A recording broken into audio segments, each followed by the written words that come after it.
सुप्रभात दोस्तों, स्वागत है आप सभी का जनरल स्टडीज में। तो टारगेट बैच में आज हमारा पॉलिटी आखिरी क्लास आपको मैं उपलब्ध कराने वाला हूं। ठीक है, तो पॉलिटी हमारा आज कंप्लीट हो जाएगा।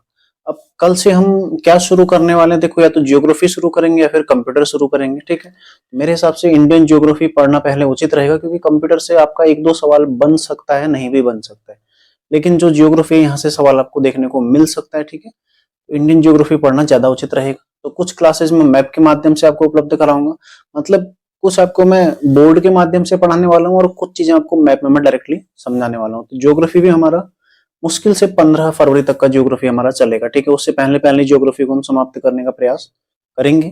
ठीक है, तो उससे पहले आप लोगों के लिए एक सूचना कि आपका 10 फरवरी को प्रैक्टिस सेट होगा, जितना भी अभी तक हमने पढ़ रखा है। ठीक है, होमवर्क और ये सब चीजें मिलाकर 10 फरवरी को आपका इसका टेस्ट में कराने वाला हूँ। ठीक है, बाकी देखो, कुछ बच्चों के कमेंट जो आ रखे हैं वो मैं आपको वो भी ले लेता हूँ, क्योंकि आप लोगों को बताना भी उचित रहता है। तो एक कमेंट यही है कि सर ज्योग्राफी इकोनॉमिक्स की क्लास के लिए, तो देखो, ये जो बैच शुरू किया है टारगेट बैच, आबकारी की क्लासेस के आबकारी एग्जाम के लिए है, तो यहाँ पर उतना ज्यादा आपसे इकोनॉमिक्स का सवाल नहीं आएगा। ठीक है, तो इसके लिए महत्वपूर्ण नहीं है इकोनॉमिक्स, आपको पढ़ना है। तो जैसे ही टारगेट बैच हमारा समाप्त हो जाएगा, यानी कि आपका आबकारी का पेपर हो जाएगा, उसके पश्चात मैं आपको आगे पढ़ा दूंगा। ठीक है, तो उसके लिए देखो अभी उचित समय नहीं है ना, जो क्योंकि जो बच्चे अभी टारगेट बैच से जुड़े हुए हैं, तो उन्हें अभी हमारा मेन मकसद यही है कि जो चीजें अभी ज्यादा एग्जाम में पूछी जाती हैं उन्हें पढ़ा जाए। ठीक है, तो उन चीजों को अभी हम देख रहे हैं फिलहाल। तो इकोनॉमिक्स आपको बाद में मैं पढ़ा दूंगा, इसके बाद जैसे ही टारगेट बैच समाप्त हो जाएगा वहां पर आपको मैं इकोनॉमिक्स से ही पढ़ा दूंगा। ठीक है, बाकी कुछ योजनाएं वगैरह जो है हम यहाँ पर देख लेंगे, जो आपकी परीक्षा में पूछी जा सकती है। दूसरा देखो, एक दो बच्चे तो लगातार ऐसे देखो कंप्यूटर की क्लास के लिए, कोई फौजी साहब है, इनका कमेंट आ रहा है कि कंप्यूटर की क्लास आएगी। मैं आपको बताया, आप क्लास तो देखते हैं नहीं, तो आपको पता नहीं चलता है। ठीक है, तो आप लगातार फिर वही कमेंट करते हैं कि कंप्यूटर की क्लास नहीं आ रही, कंप्यूटर की क्लास। मैं आपको बताया हूँ कि आएगी, ज्योग्राफी, कंप्यूटर, उसके बाद आधुनिक भारत का इतिहास, सारी चीजें हम पढ़ेंगे। ठीक है, लेकिन आप क्लास ही नहीं देखते तो फिर आपको पता कैसे चलेगा, है ना। और उसके अलावा देखो, बाकी एक का कमेंट ये भी है कि जो कुमाऊनी लोकोक्तियां हैं, वो जो कहावतें हैं, ठीक है, वो समझ में मतलब अर्थ अलग है, भावार्थ अलग है। देखो, लोग कहावतें होती ही यही है। ठीक है, मतलब कहते हैं ना, कहीं पर निगाहें कहीं पर निशाना, मतलब बोलना कुछ और है और बताना कुछ और है उसके जरिए। तो आपको ज्यादा उनको लिखना नहीं है, लिखो मत उनको, बार बार एक दो बार सुन लो। ठीक है, पीडीएफ आपको मैं उसका उपलब्ध कराया हूँ टाइप करके, तो आप लोग उसको देखिए, उससे आपको ना थोड़ा बहुत समझ हो जाएगी, है ना, थोड़ा बहुत आपके समझ में आने लगेगा, क्योंकि इतने सारे याद करना बिल्कुल भी आसान नहीं है। ठीक है, बिल्कुल मुश्किल है याद करना, क्योंकि 120 में आपको अभी कराया हूँ, कम से कम 100 कुमाऊनी कहावतें और मैं कराऊंगा, लगभग 100 तो मान के चलो कि और आएंगे ही आएंगे। ठीक है, उसके अलावा फिर गढ़वाली कहावतें हैं, जौनसारी हैं, मुहावरे आएंगे, अभी कुछ कुमाऊनी मुहावरे, कुछ गढ़वाली मुहावरे। तो मैटर आपके पास बहुत सारा होने वाला है। ठीक है, बाकी देखो, ऐसा कोई कमेंट है नहीं। ठीक है, कमेंट, कई सारे बच्चे तो बहुत ज्यादा विद्वानी बन गए हैं कि कमेंट बिल्कुल भी उनके आते नहीं है, कुछ मतलब कोई डाउट नहीं रहता आप लोगों का। देखो, कोई भी डाउट रहता है आप लोग पूछिए, तभी आप लोग बेहतर तैयारी कर पाएंगे। ठीक है, क्योंकि मैं तो आपको केवल बोर्ड से पढ़ा दे रहा हूँ, बाकी मेहनत आप घर पे कर रहे हैं। तो जब तक आपका डाउट क्लियर नहीं होगा, तो आपको आधी अधूरी तैयारी करके कोई फायदा नहीं मिलने वाला है। तो आपके पास डाउट्स होने चाहिए, यदि कोई रहता है तो कमेंट करो, अगली क्लास में उसको आपको समझाने का प्रयास करूंगा। ठीक है, क्लास शुरू करते हैं। देखो, प्रमुख संविधान संशोधन हम देख रहे थे, इसमें शायद संविधान संशोधन 52 तक मैं लिखा चुका हूँ, दल बदल कानून 1985 का, उससे आगे को हम अब बढ़ते हैं। ठीक है, जो महत्वपूर्ण संविधान संशोधन है उससे आगे देखो, 52 के पश्चात आता है 61वां संविधान संशोधन। ठीक है, सीधा मैं नंबर लिखूंगा, देखो 61वां कब का है, 1989 का। ठीक है, 1989 का 61वां क्या है, जो वोट की आयु, मतदान की आयु कितनी कर दी गई, 21 वर्ष से 18 वर्ष कर दी गई। ठीक है, अब आप सभी को पता है वोट देने का अधिकार कहां पर है हमारा, अनुच्छेद 326 में। ठीक है, अनुच्छेद 326 तो मैं सबको पढ़ा चुका हूं पहले ही। तो जो आयु है, यानी कि मतदान करने की जो आयु है, वो 21 से 18 वर्ष कब की गई, 61वें संविधान संशोधन 1989 के द्वारा। ठीक है, उसके पश्चात देखो अगला है 65वां संविधान संशोधन। ठीक है, 65वां है 1990 का, 65वां है 1990 का। इससे एससी आयोग की गठन, एससी आयोग का गठन, यानी कि SC आयोग मतलब अनुसूचित जाति के लिए, ठीक है, शेड्यूल्ड कास्ट जो होती है उसके लिए एक आयोग का गठन किया गया। कब? 65वां संविधान संशोधन 1990 के द्वारा, ठीक है। अनुच्छेद कौन सा? अनुच्छेद 338 आपको पढ़ा रखा है ना, अनुच्छेद 338। और भाग कौन सा आप लोग यहाँ पर छाप देना, ठीक है, कमेंट में छापिएगा भाग कौन सा है इसका। बाकी देखो अगला जो महत्वपूर्ण संविधान संशोधन है आपके लिए 69वां संविधान संशोधन 1991, 69वां है 1991 का। ये क्यों महत्वपूर्ण है? क्योंकि इससे दिल्ली जो है, दिल्ली प्लस पांडिचेरी यानी कि पुदुचेरी, ठीक है, जो दिल्ली और पुदुचेरी यहाँ पर विधानसभा का गठन किया गया, ठीक है, यहाँ पर विधानसभा का गठन किया गया, विधानसभा का गठन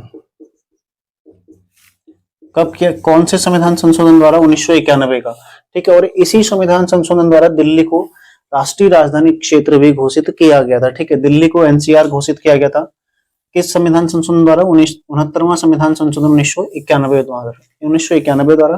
फिर देखो इसके पश्चात 70वां संविधान संशोधन आता है, कब? 1991 में ही आता है, ये भी 70वां भी, ठीक है, 1992 का है 70वां संविधान संशोधन, 1992 का है। जो दिल्ली और पुदुचेरी के विधायक होंगे ये जो राष्ट्रपति का निर्वाचक मंडल है उसमें प्रतिभाग कर सकेंगे। ये था जो 1992 का संविधान संशोधन है, यानी कि जो दिल्ली और पुदुचेरी के विधानसभा, ठीक है, यहाँ के जो विधायक होंगे यानी कि विधानसभा सदस्य होंगे, विधानसभा सदस्य राष्ट्रपति के निर्वाचक मंडल में शामिल होंगे, ठीक है, राष्ट्रपति के निर्वाचक मंडल में शामिल किए गए, ठीक है। राष्ट्रपति के निर्वाचक मंडल में शामिल कौन कौन थे? केवल और केवल निर्वाचित सदस्य, भले ही वो राज्य विधानसभा के हों या फिर लोकसभा के हों या फिर राज्यसभा के हों, यही तो थी, है ना। तो यहाँ पर देखो जो दिल्ली विधानसभा थी, पुदुचेरी विधानसभा थी, इसके जो सदस्य हैं राष्ट्रपति के निर्वाचक मंडल है उसमें शामिल होंगे। कौन सा संविधान संशोधन था? 70वां संविधान संशोधन था 1992 का, ठीक है। ये दिल्ली और पुदुचेरी के लिए, विधानसभा मतलब राज्य मत समझना है, पर ये दिल्ली और पुदुचेरी के लिए है बस, ठीक है, 70वां। इसके पश्चात देखो कौन सा संविधान संशोधन आता है? 71वां संविधान संशोधन कब का है? 1992 का, ठीक है, 1992 का 71वां संविधान संशोधन। क्या हुआ था इसमें? इसमें हुआ था जो नमक का फुल फॉर्म आप लोग लिख लीजिएगा क्योंकि मैंने आपको पूरा ये बता दिया हूं, इसको कई बार मैं बता चुका हूं, ठीक है। फिर आ जाता देखो 73वां संविधान संशोधन। 73वां कब आता है? 1992 का, ठीक है। ये किससे संबंधित है? पंचायती राज से। 73वां किससे संबंधित है? पंचायती राज से संबंधित है, जो कि 11वीं अनुसूची में है, ठीक है, 11वीं अनुसूची में जोड़ा गया है। कुल विषय कितने हैं इसमें? कुल विषय इसमें 29 विषय हैं, ठीक है, 29 विषय हैं इसमें कुल। 11वीं अनुसूची में जोड़ा गया, कुल 29 विषय हैं पंचायती राज, ठीक है। 73वां संविधान संशोधन 1992 द्वारा, और लागू कब हुआ था? ये भी पूछा जाता है। 24 अप्रैल 1993 को लागू हुआ था, ठीक है। तो 24 अप्रैल को हम कौन सा दिवस मनाते हैं?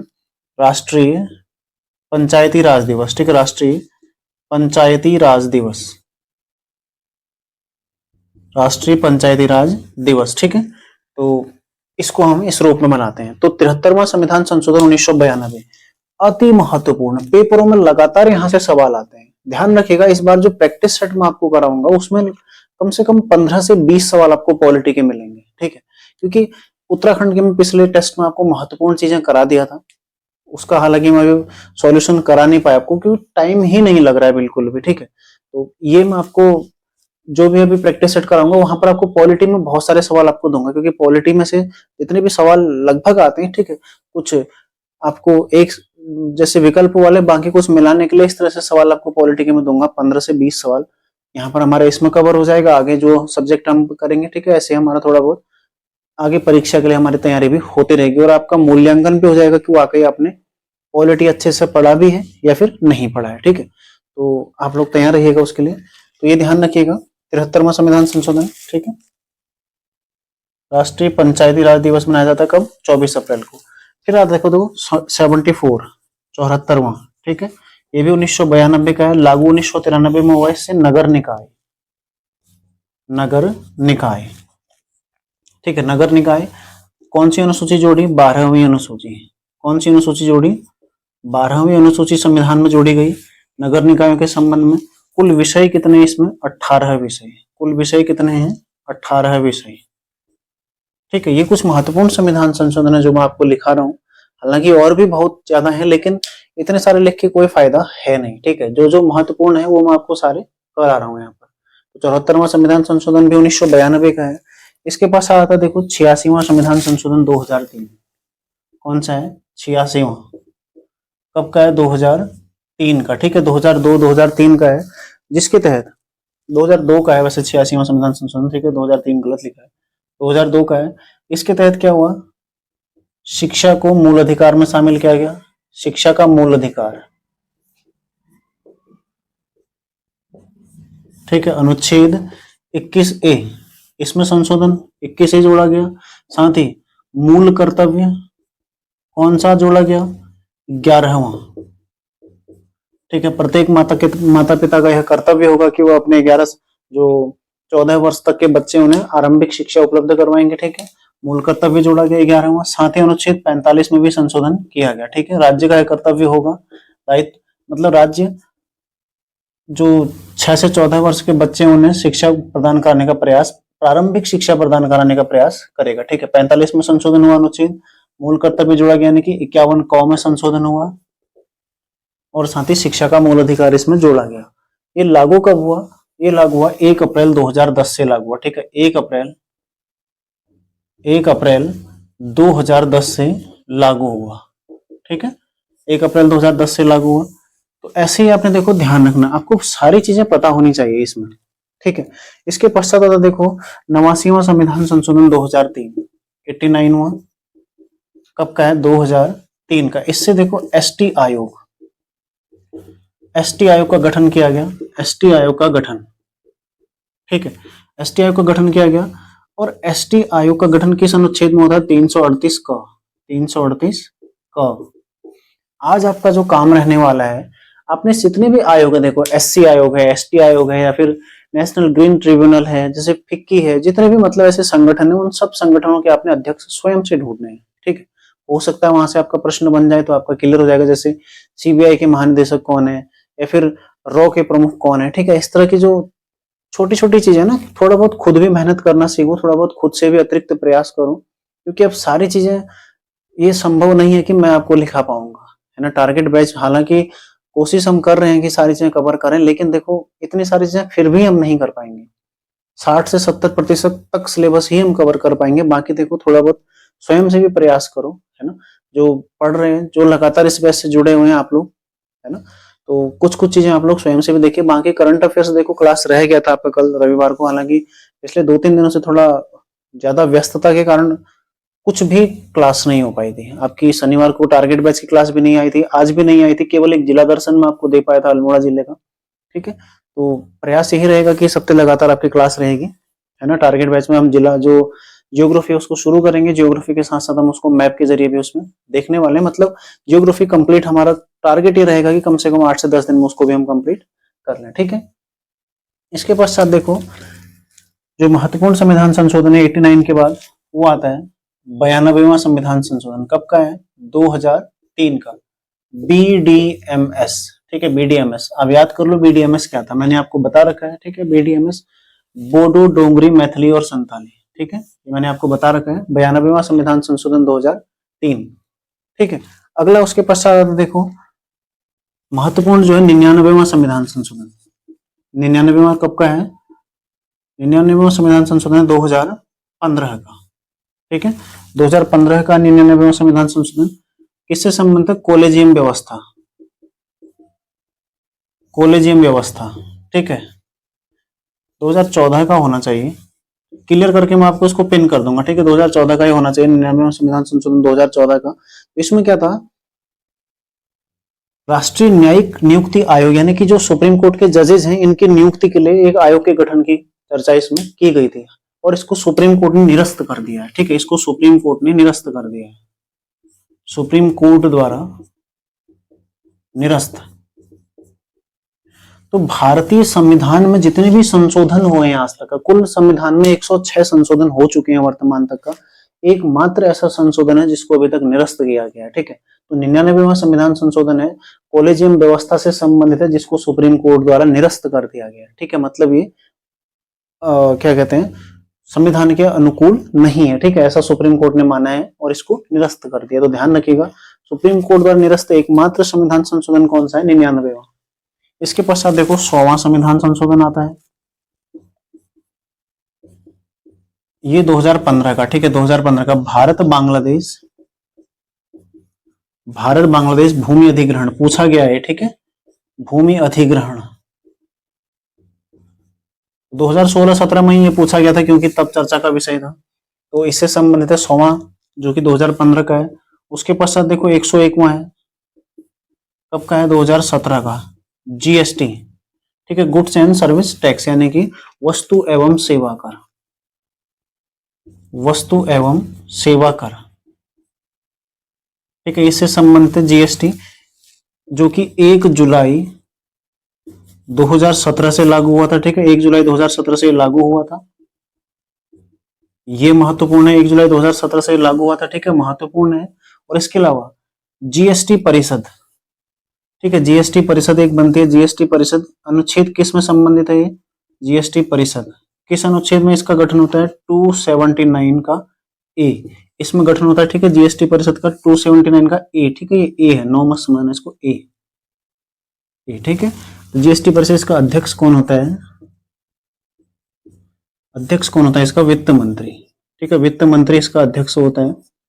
तो जीएसटी कब लागू हुआ था, 1 जुलाई 2017 को लागू हुआ था। तो यहां तक का देखो एक स्क्रीनशॉट लो, एक बार इसको क्विक रिवीजन करते हैं, इसको एक बार समझते हैं, ठीक है। कुछ संविधान संशोधन जो मैंने आपको पहले लिखा है, थोड़ा बहुत उनको भी देखो, पहला लिखाया था, ठीक है, उसके पश्चात 7वां लिखाया था मैंने, 18वां मैंने आपको लिखाया था, 35, 36, ठीक है, 42 मैंने आपको लिखाया था, साथ ही 44 और 52वां, इतने हमने पहले पढ़े थे।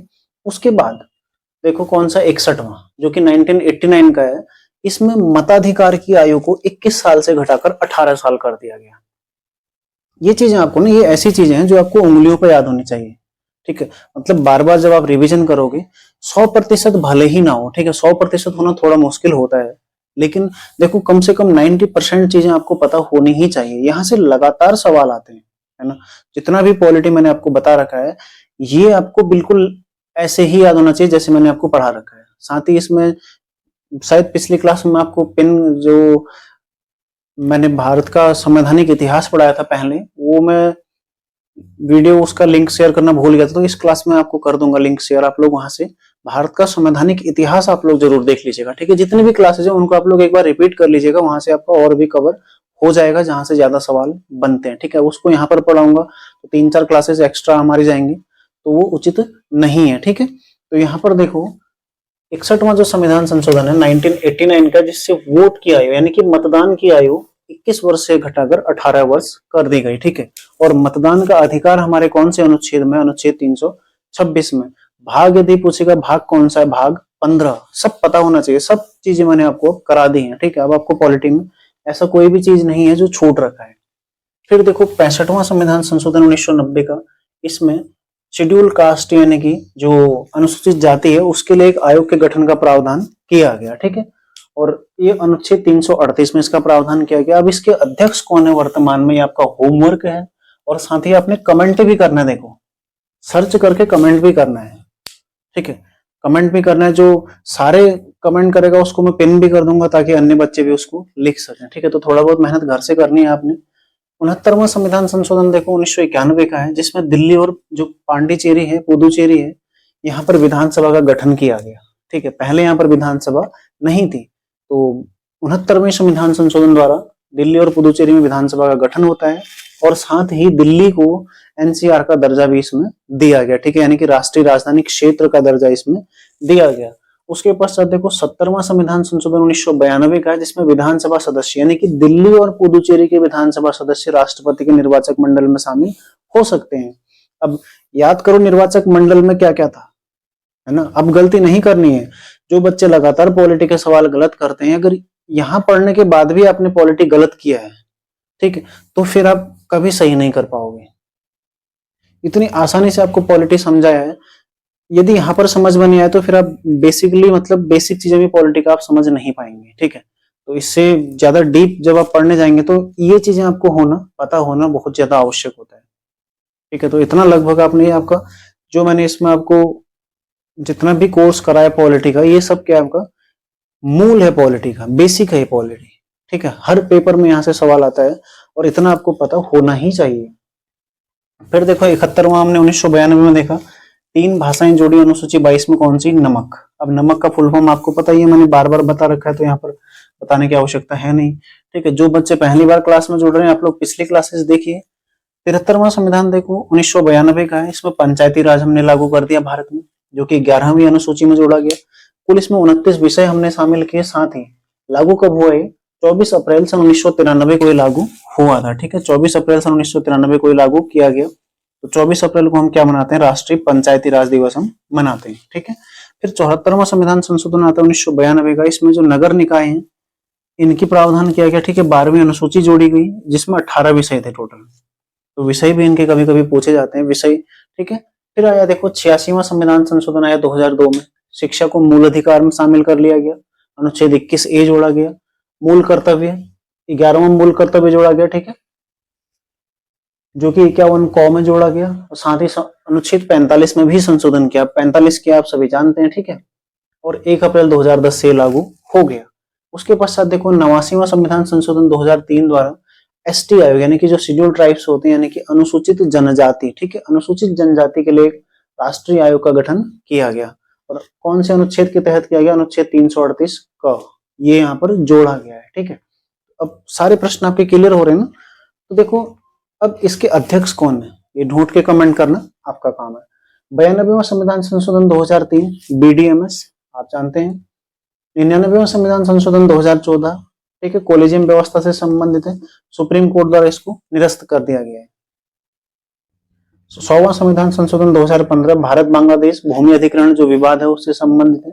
और 101वां संविधान संशोधन जो कि 2017 का है, जीएसटी यानी कि गुड्स एंड सर्विस टैक्स, ठीक है, वस्तु एवं सेवा कर से संबंधित है, 1 जुलाई 2017 से लागू हुआ है। और जीएसटी परिषद की स्थापना अनुच्छेद 279A में, ठीक है, 279A में, ठीक है, अनुच्छेद है ये। जीएसटी परिषद की स्थापना की गई। इसके अध्यक्ष कौन होते हैं? वित्त मंत्री होते हैं। और वर्तमान में वित्त मंत्री कौन है? निर्मला सीतारमण, ठीक है। तो इसका एक स्क्रीनशॉट ले लो। आगे देखते हैं जो अन्य 5 और संविधान संशोधन हुए हैं, उसके पश्चात अन्य चीजें भी हम चर्चा करते हैं। देखो अगला है 102वां संविधान संशोधन, ठीक है, 102वां जो कि 2018 का है। इसमें जो ओबीसी आयोग है, ओबीसी आयोग को संवैधानिक दर्जा, ठीक है, संवैधानिक दर्जा। ओबीसी आयोग के अध्यक्ष कौन है ये आपने, प्रमुख कौन है भी आपने लिखना है। अनुच्छेद कौन सा संबंधित है? 240, अनुच्छेद 340 सॉरी, ठीक है। वहां पर मैंने क्या लिखा था आपको, जो बैक में आप लोग देख लीजिएगा, शायद 338 और 338 को लिखाया होना चाहिए, ठीक है, 338 को शायद यही लिखाया होगा। तो 340 अनुच्छेद कौन सा है? ओबीसी को संवैधानिक दर्जा, ठीक है। तो ध्यान रखिएगा 2018 में दिया गया है। और ओबीसी के वर्गीकरण के लिए अलग अलग समय पर अलग अलग कमेटियां गठित की गई हैं। जैसे मैंने आपको बताया था, सबसे पहले काका कारेलकर आयोग आया था, ठीक है, 1953 में आया था। 1955 में उसने अपनी रिपोर्ट सौंपी थी। उसके पश्चात आता है मंडल आयोग, 1979 में उसका गठन हुआ था, 1979 में, ठीक है, बाद में उसने अपनी रिपोर्ट सौंपी थी। फिर आता देखो 2018 में रोहिणी आयोग का गठन हुआ था, हाल ही में उसने अपनी रिपोर्ट सौंपी है। रोहिणी आयोग ओबीसी को अलग मतलब ओबीसी की पहचान करने से संबंधित है, ठीक है, रोहिणी आयोग। तो उससे संबंधित है, किससे संबंधित है? वो भी ओबीसी के वर्गीकरण से संबंधित है, ठीक है। तो ध्यान रखिएगा 102वां 2018 का है। 103वां संविधान संशोधन कब का है? 2019 का है। ये क्या है? ईडब्ल्यूएस, ठीक है, यानी कि आर्थिक रूप से कमजोर वर्ग के लिए आरक्षण, आर्थिक रूप से कमजोर वर्ग जो है समाज का, ठीक है, के लिए आरक्षण, के लिए आरक्षण। तो इससे कौन कौन से अनुच्छेद प्रभावित हुए हैं? मतलब अनुच्छेद 15 में संशोधन हुआ है, 15 का 6 इसमें जोड़ा गया है, और अनुच्छेद 16 का 6 इसमें जोड़ा गया है, ठीक है, 16 का 6। ये मैं आपको पढ़ा चुका हूं पहले संविधान जब हम पढ़ रहे थे, समता का अधिकार पढ़े थे, वहां पर मैं आपको बता चुका हूं, तो दोबारा इसको पढ़ने की आवश्यकता है नहीं। तो इन दोनों में संशोधन, ये दोनों यहाँ पर जोड़े गए हैं, ठीक है, ये क्या है, जोड़े गए हैं, ठीक है, जोड़े गए। कौन से संविधान संशोधन द्वारा? 103वां संविधान संशोधन 2019 द्वारा, जो कि ईडब्ल्यूएस से संबंधित है, ठीक है। अब देखो 104वां संविधान संशोधन कौन सा है, ये कब का है? सबसे पहले तो 2020 का है। 104वां संविधान संशोधन कब का है? 2020 का है। इससे क्या होता है, एक लोकसभा प्लस राज्य विधानसभा, ठीक है, विधानसभा, राज्य विधानसभा में जो आरक्षण है, ठीक है, SC ST आरक्षण है, आरक्षण को 10 वर्ष के लिए बढ़ा दिया गया, ठीक है, 2030 तक के लिए बढ़ा दिया गया, 10 वर्ष के लिए बढ़ा दिया गया है, 10 वर्ष के लिए बढ़ा दिया गया है, ठीक है। पहले से बढ़ाते आ रहे हैं, तो जो लेटेस्ट है मैंने कहा था ना, वही हमने पढ़ना है। पहले 8वें से ही बढ़ाना शुरू हो गया था, पहली बार 8वें संविधान संशोधन से बढ़ाया था, धीरे धीरे हम कहां तक पहुंच गए देखो, 104वां संविधान संशोधन जो कि 2020 का है। और इससे दूसरा क्या हुआ, लोकसभा में तथा राज्य विधानसभा में, ठीक है, राज्य विधानसभा में, लोकसभा में तथा राज्य विधानसभा में जो एक आंग्ल भारतीय समुदाय से एक निर्वाचित एक आता था, ठीक है, विधायक आता था, जो आंग्ल भारतीय यानी कि एंग्लो इंडियन, ठीक है, आंग्ल भारतीय का प्रतिनिधित्व समाप्त है, आंग्ल भारतीय सदस्य का प्रतिनिधित्व समाप्त, ठीक है, समाप्त कर दिया गया है।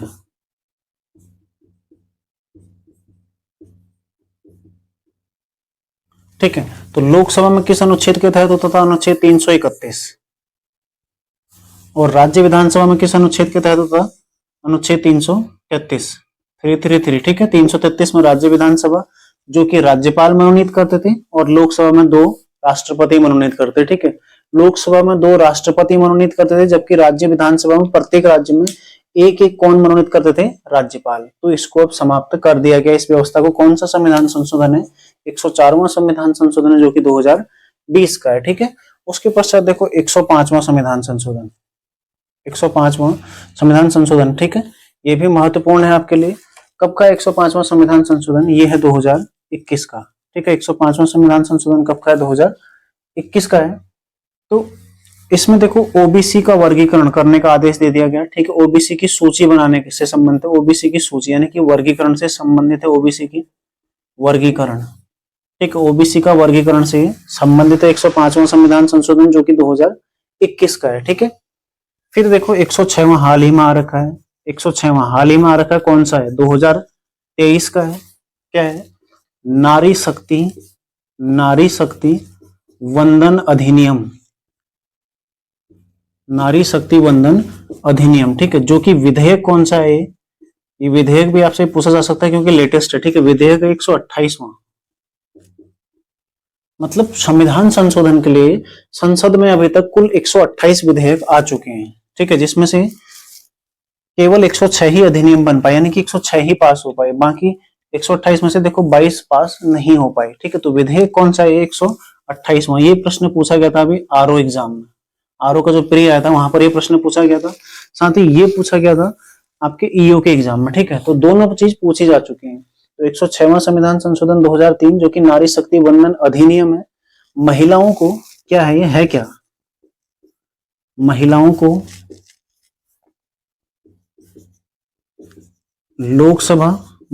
लोकसभा तथा राज्य जो विधानसभा है, ठीक है, राज्य विधानसभा में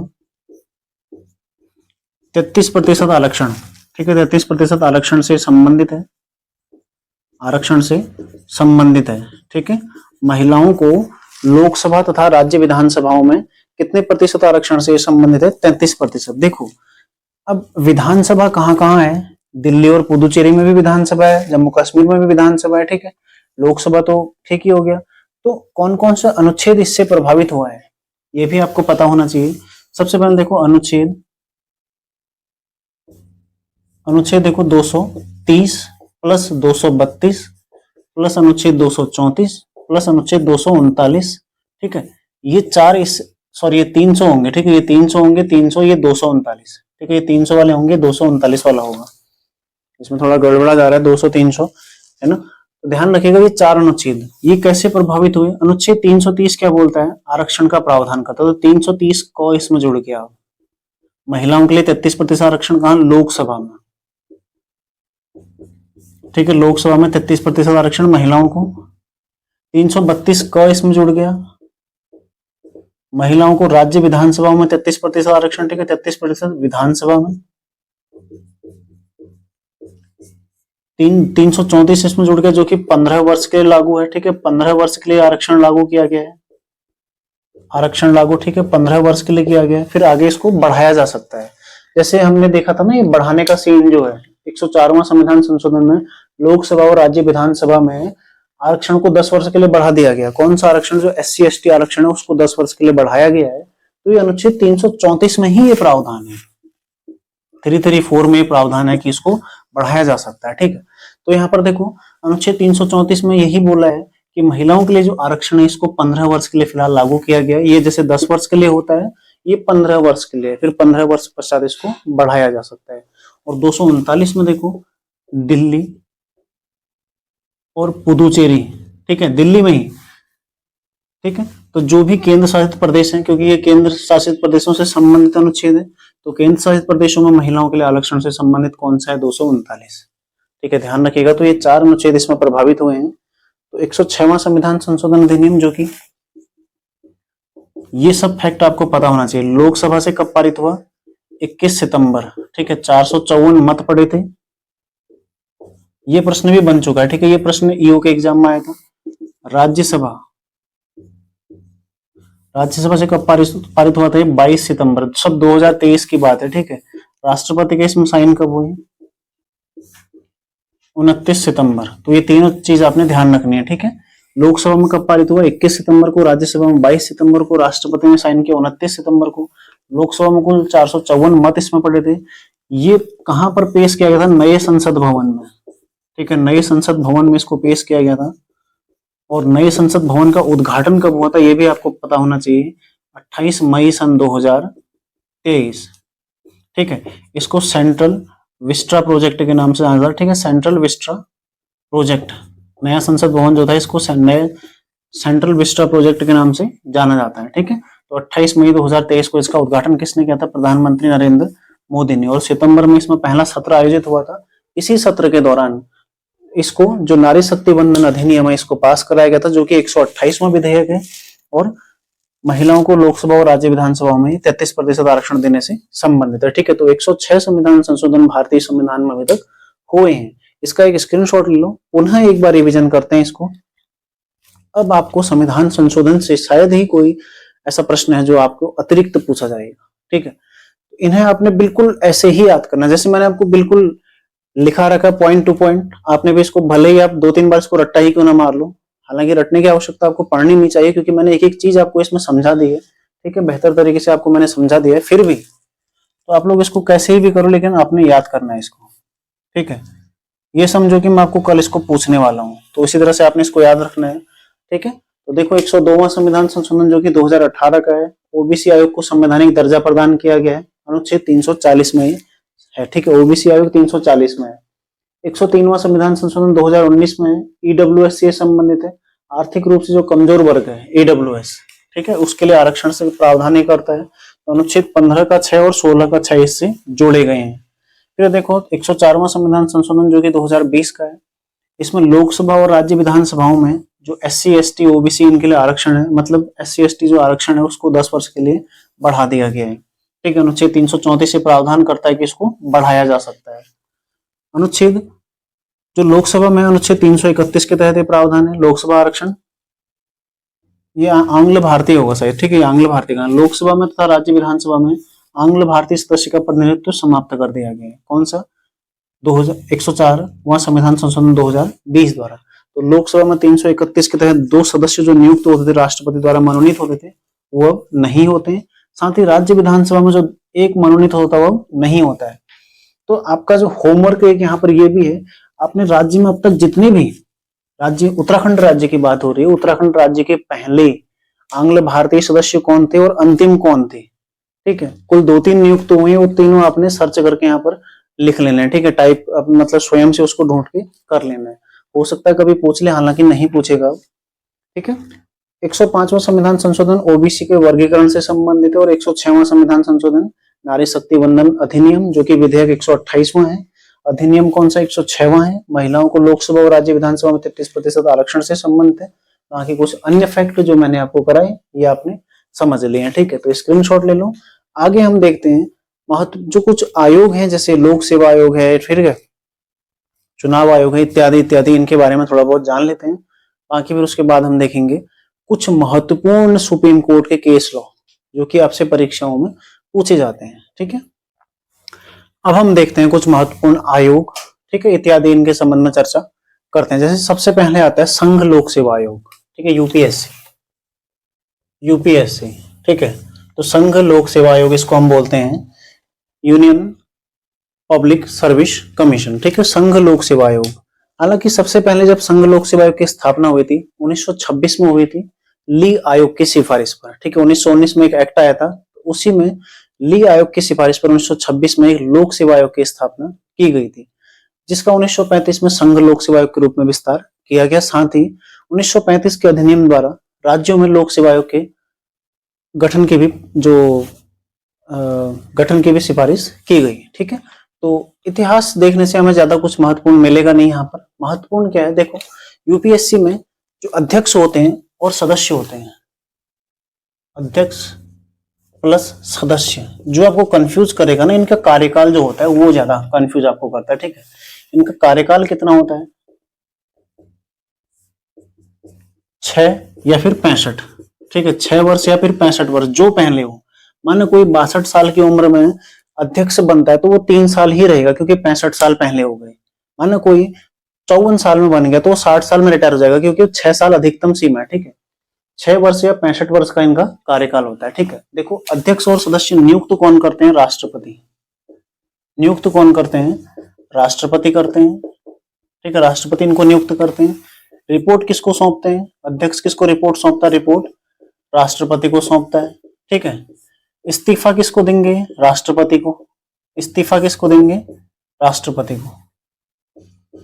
इस्तीफा किसको देंगे, राष्ट्रपति को, ठीक है। और हटा कौन सकता है इनको, इनको हटाने का भी देखो राष्ट्रपति द्वारा ही हटाया जा सकता है, लेकिन एक महाभियोग जैसी प्रक्रिया उसके द्वारा इनको हटाया जाता है, ठीक है। तो हटाने का अधिकार भी किसको है, राष्ट्रपति को। हटाने का अधिकार भी किसको है, आदेश कौन जारी करेंगे, राष्ट्रपति, ठीक है, राष्ट्रपति। बस इससे ज्यादा आपसे सवाल नहीं पूछा जाएगा। इसमें संघ लोक सेवा आयोग में वार्षिक रिपोर्ट होती है, ठीक है, वार्षिक रिपोर्ट होती है। वार्षिक रिपोर्ट किसको सौंपते हैं, राष्ट्रपति को सौंपते हैं। तो यूपीएससी जो कि दिल्ली में है, इसके वर्तमान में अध्यक्ष कौन है, डॉक्टर मनोज सोनी, ठीक है, डॉक्टर मनोज सोनी, ठीक है, ये इसके अध्यक्ष हैं, जो कि 2022 से इसमें इस पद पर हैं, 2022 से। देखो यूपीएससी के अध्यक्ष हैं मनोज सोनी भी वर्तमान में, ठीक है। अध्यक्ष और सदस्य इनका कार्यकाल होता है 6 वर्ष या फिर 65 वर्ष, जो भी इसमें पहले हो, ठीक है, 6। अब आप एक चीज देखिएगा, संविधान में जितनी भी चीजें और केंद्रीय संस्थाएं हैं उन सभी का कार्यकाल 6 वर्ष और 65 साल होने वाला है, ठीक है। कंफ्यूजन का तो कोई सवाल ही नहीं होगा। जो केंद्र के लिए है 6 या 65 साल, अभी देखते रहो, ठीक है। यूपीएससी देखो अध्यक्ष और सदस्य कार्यकाल होता है 6 साल या 65 साल, नियुक्त करते हैं राष्ट्रपति, वार्षिक रिपोर्ट राष्ट्रपति को सौंपते हैं, इस्तीफा राष्ट्रपति को देंगे, और हटाने का अधिकार भी किसको, केवल राष्ट्रपति को ही है, ठीक है। अब साथ ही देखो अभी वर्तमान में अध्यक्ष कौन है, ये भी हमने लिखा दिया। अब होता है एसपीएससी यानी कि स्टेट पीसीएस यानी कि राज्य लोक सेवा आयोग, ठीक है, राज्य लोक सेवा आयोग, राज्य लोक सेवा आयोग, ठीक है। अध्यक्ष और सदस्यों की नियुक्ति कौन करते हैं, अध्यक्ष प्लस सदस्य। इनकी नियुक्ति कौन करेंगे, इनकी नियुक्ति करते हैं राज्यपाल, ठीक है। नियुक्ति कौन करते हैं, राज्यपाल। अध्यक्ष और सदस्य की नियुक्ति कौन करेंगे, राज्यपाल। इस्तीफा किसको देंगे, राज्यपाल को। इस्तीफा किसको देंगे, राज्यपाल को, ठीक है। कार्यकाल कितना होता है इनका, कार्यकाल 6 या फिर 62 साल। देखो ये केंद्र का था तो 65 साल है, राज्य का है तो 62 साल है, बस यही फर्क है, ठीक है। केंद्र का 65, राज्य का 62। कार्यकाल कितना है, 6 साल या 62 साल, जो पहले हो जाए वो इसमें मान्य होगा, ठीक है। इस्तीफा किसको देते हैं? राज्यपाल को देते हैं। कार्यकाल 600 वर्ष या 62 वर्ष का है। और वार्षिक रिपोर्ट किसको देते हैं? राज्यपाल को देंगे। वार्षिक रिपोर्ट किसको देंगे? राज्यपाल को। लेकिन हटाने का अधिकार किसको है? राष्ट्रपति को। हटाने का अधिकार हटा कौन सकता है इनको? केवल राष्ट्रपति, ठीक है। केवल राष्ट्रपति इन्हें हटा सकते हैं। ध्यान रखिएगा, अति महत्वपूर्ण है, इंपोर्टेंट क्वेश्चन है बिल्कुल। आप ये चीजें मैं इसलिए लिखा रहा हूं ना, क्योंकि देखो ये चीजें बच्चों को याद नहीं हो पाती हैं। ये आपको याद नहीं हो पाती हैं। अब कितना ही भी रट्टा मार लो, ये आपको याद नहीं हो पाती हैं, ठीक है। जब आप डायरेक्ट आयोग पढ़ते हैं तो इस तरह से आप लोग इसको अगर लिख लेंगे, समझ लेंगे, तो आपको हमेशा के लिए याद हो जाएगा। और यहाँ से प्रश्न आता है, इसका कार्यकाल कितना होता है, कैग का कितना होता है, राज्य लोक सेवा के अध्यक्ष को कौन हटा सकता है, रिपोर्ट किसको सौंपते हैं, ये सब चीजें पूछी जाती हैं आपसे, इसलिए मैं इसको लिखा रहा हूं, ठीक है। वरना इसको मैं नहीं लिखाता आपको। ये महत्वपूर्ण है इसलिए क्योंकि एक तो आपको याद इसको कराना है, यहाँ से प्रश्न 100% बनता है। आप पुराने पेपर उठा के देख लो, आपको हर तीसरे पेपर में यहाँ से सवाल मिलेगा, भले ही किसी भी रूप में मिले। अब उत्तराखंड जो राज्य लोक सेवा आयोग है अभी उत्तराखंड, ठीक है, यूकेपीएससी, इसके अध्यक्ष कौन है अभी? डॉक्टर रविदत्त गोदियाल। डॉक्टर रविदत्त गोदियाल, ठीक है, ये इसके अध्यक्ष हैं। ध्यान रखिएगा। तो एसपीएससी यानी कि राज्य लोक सेवा आयोग, इसके अध्यक्ष और सदस्यों की नियुक्ति कौन करते हैं? राज्यपाल। नियुक्ति राज्यपाल करते हैं, लेकिन हटाने का अधिकार किसको है? केवल और केवल राष्ट्रपति को, ठीक है। हटा राष्ट्रपति सकते हैं, ध्यान रखिएगा, ये इंपोर्टेंट है। वार्षिक रिपोर्ट राज्यपाल को देते हैं। कार्यकाल 6 वर्ष या 62 वर्ष जो पहले हो, और इस्तीफा राज्यपाल को दे सकते हैं अपना, ठीक है। अब है देखो कैग, CAG यानी कि नियंत्रक एवं महालेखा परीक्षक, ठीक है, नियंत्रक एवं महालेखा परीक्षक, ठीक है, नियंत्रक एवं महालेखा परीक्षक। देखो नियुक्ति कौन करता है इनकी? राष्ट्रपति। नियुक्ति किसके द्वारा की जाती है? राष्ट्रपति द्वारा। हालांकि केंद्र सरकार की सिफारिश पर की जाती है, लेकिन राष्ट्रपति द्वारा 148 आर्टिकल 148 के अंतर्गत इनकी नियुक्ति की जाती है, ठीक है। इस्तीफा किसको देंगे? राष्ट्रपति को। इस्तीफा किसको देंगे? राष्ट्रपति को, ठीक है। इस्तीफा किसको देंगे? राष्ट्रपति को देंगे। और हटाने का अधिकार हटाया कैसे जाता है इनको? हटाना देखो इसको बोलते हैं महाभियोग जैसी प्रक्रिया, जिसके हम अर्ध न्यायिक प्रक्रिया, ठीक है, अर्ध न्यायिक प्रक्रिया, उसके लिए प्रयुक्त किया जाता है अर्ध न्यायिक प्रक्रिया। क्योंकि जो महाभियोग शब्द है ना, वो महाभियोग शब्द केवल राष्ट्रपति और उपराष्ट्रपति के लिए प्रयोग में लाया गया संविधान में। और जगह पर उस शब्द को महाभियोग न कहकर क्या कहा गया है? अर्ध न्यायिक प्रक्रिया। मतलब महाभियोग जैसी प्रक्रिया ही होती है, सदन में प्रस्ताव आएगा, प्रस्ताव उस सदन 1/4 सदस्य लाएंगे, फिर पारित होगा, तब दूसरे सदन में जाएगा, वहां से पारित होगा, तब राष्ट्रपति साइन करेंगे और उसके पश्चात इन्हें हटा दिया जाएगा, ठीक है। फिर बोलने का अधिकार भी नहीं दिया जाता है, 14 दिन का नोटिस दिया जाता है। जब दूसरे सदन में, तो दूसरे सदन में बोलने का अधिकार होगा। वो प्रोसेस सब वही है, लेकिन इनके लिए वो जो प्रयुक्त किया गया हटाने की जो प्रक्रिया, अर्ध न्यायिक प्रक्रिया, जैसे सुप्रीम कोर्ट के न्यायाधीश को हटाया जाता है या फिर हाई कोर्ट के न्यायाधीश को हटाया जाता है, वैसे ही इन्हें भी हटाया जाता है, ठीक है, जिसे हम क्या बोलते हैं? अर्ध न्यायिक प्रक्रिया। तो ध्यान रखिएगा, हटाने का अधिकार कैसे हटाया जाता है इनको? अर्ध न्यायिक प्रक्रिया द्वारा इनको हटाया जाता है, ठीक है, जो कि एक महाभियोग जैसी प्रक्रिया होती है। देखो इनका कार्यकाल कितना होता है? कार्यकाल होता है 6/65, जो पहले हो जाए, या तो 6 साल या फिर 65 साल। और वर्तमान में कौन है? गिरीश मुर्मू। वर्तमान में कौन है? गिरीश मुर्मू, ठीक है, गिरीश मुर्मू है वर्तमान में, ये भी आपने ध्यान रखना है। तो देखो कितनी सारी चीजें हमारी कवर हो गई। हमने यूपीएससी देख लिया, हमने स्टेट पीएससी देख लिया, हमने कैग देख लिया। अब हम देखते हैं केंद्रीय निर्वाचन आयोग, ठीक है, केंद्रीय निर्वाचन आयोग, ठीक है, केंद्रीय निर्वाचन आयोग, ठीक है। इसका जो गठन होता है अनुच्छेद 324 में इसका गठन होता है। अनुच्छेद 324 में इसका गठन होता है, ठीक है। जैसे ये देखो, ये दोनों किस में थे? 315 में थे, ठीक है, ये 324 में है। इसका जो मुख्य निर्वाचन आयुक्त है, मुख्य निर्वाचन आयुक्त, इनका कार्यकाल कितना होता है? इनका कार्यकाल होता है 65 वर्ष, ठीक है, 65 वर्ष का इनका कार्यकाल होता है। जबकि जो अन्य निर्वाचन आयुक्त हैं, अन्य निर्वाचन आयुक्त, इनका 6 या 65 वर्ष, ठीक है, 6 या 65 वर्ष इनका कार्यकाल होता है, जबकि जो मुख्य निर्वाचन आयुक्त हैं उनका कार्यकाल 65 वर्ष का होता है, ठीक है। मुख्य और अन्य इन सभी की नियुक्ति किसके द्वारा की जाती है? राष्ट्रपति द्वारा।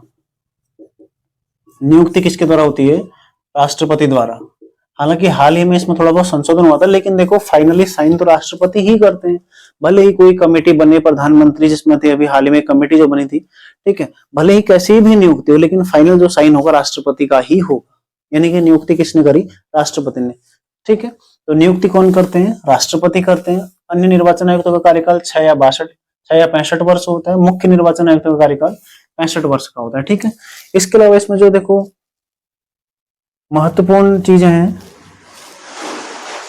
जो मुख्य निर्वाचन आयुक्त हैं इन्हें हटाने के लिए महाभियोग जैसी प्रक्रिया, ठीक है, हटाने के लिए कैसी प्रक्रिया? महाभियोग जैसी प्रक्रिया लाई जाएगी, ठीक है, महाभियोग जैसी